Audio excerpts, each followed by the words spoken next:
ulit-ulitin. Dahil cravings namin ganito, tara't umpisahan natin, kumuha nga ako ng sili.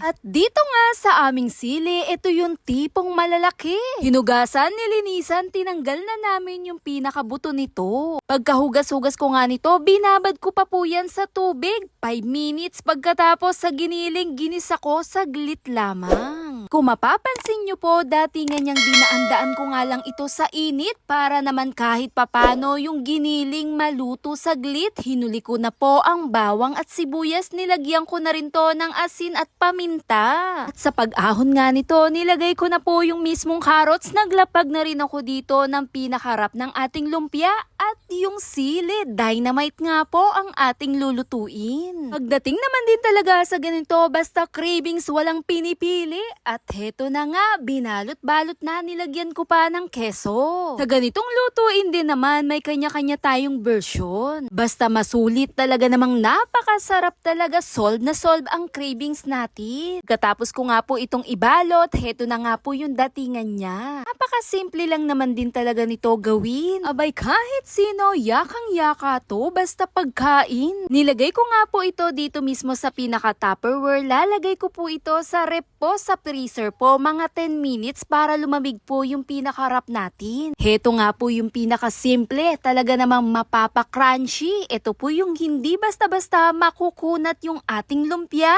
Para na rin mas lumutong yung pinaka-wrap nito, heto na nga po siya pagkatapos ng 10 minutes. Atingan din talagang hulmang-hulma na siya. Para na rin pag pinrito natin, hindi basta-basta nadidikit doon mismo sa kawali. Agad-agad ko na nga itong isinalang. Malasan din talaga tuwing ako yung magluluto ng ganito o kahit Shanghai pa, idinidirekta ko na nga muna saglit doon sa pinaka-freezer. Para po maging matigas yung pinakalumpia natin, lalo pag pinrito, hindi basta-basta naging makunat. At mas lalong tatagal pa ang ating niluto. At heto na nga ang itsura niya pagkatapos ko nga itong ipinrito. Gumawa na rin po kami ng sausawan niya na ketchup po at yung mayonnaise. Dahil cravings ko'y ganito, talaga namang napasawsaw na nga ako ng bonggang-bongga. Tara't kumain po tayo. Pagsubo ko pa lamang nito, talaga naman tagaktak na nga ang pawis ko. Hindi man ganun kaanghang, talaga namang umiiwan, lalong-lalo na sa ating labi.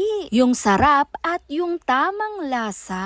At walang pinipili kahit anong okasyon, bagay na bagay ang ganitong lutuin na dynamite din talaga. Sa mura ng sili ngayon, abay pwedeng-pwede mo rin tong gawin. Di lang pampapak, kundi pang ulam na rin. Mailang ulit pa nga ako sa kain nito, talagang napakasarap at solve na solve talaga ang kain ko. At tara't kain po tayo. Hit thumbs up if you like this video. Bye!